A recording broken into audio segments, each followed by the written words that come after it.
I've been pondering over if the Bible really is God's word. It's just that stuff don't line up in it. I do believe in God, but it's just a thought.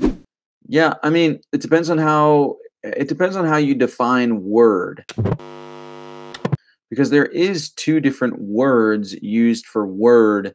Like I know in Greek, there's two different words.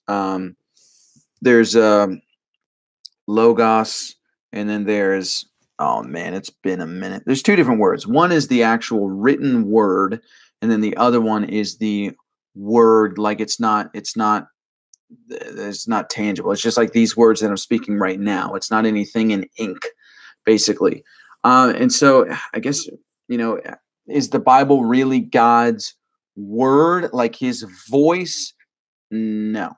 I mean, many people would argue that, but sometimes, most of the time, sometimes, not most of the time, I would say sometimes, those people are also the people that praise and worship Father, Son, Holy Bible, and take the written word as like that is God's word set in stone. It's like you're gonna have a really hard time with a lot of things, because God's written word does contradict himself a lot.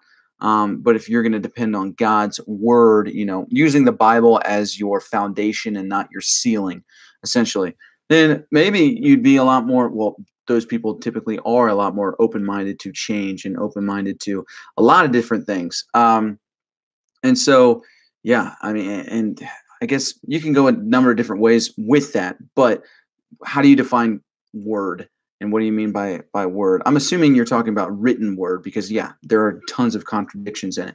But if you depend or explore on God's word and hearing his word, the alive word, that is living, then yeah, you might find yourself heading down a more spiritual path instead of a more dogmatic and fundamental path.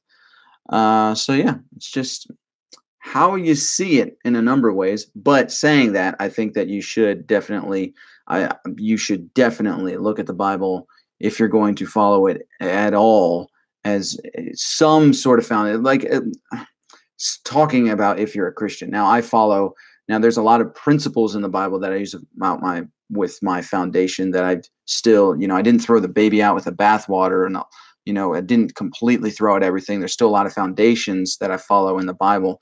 But Jesus, it's a stink bug. Motherfucker. There it goes. All right. Anyway, I totally forgot what I was saying. I hate those things. But yeah, you don't want to use the Bible as your ceiling, because that's when you get really dogmatic and fundamental about everything, instead of just having it as your foundation. And then it leads to a more, I would say it would lead to a more spiritual path. But anyway, I digress.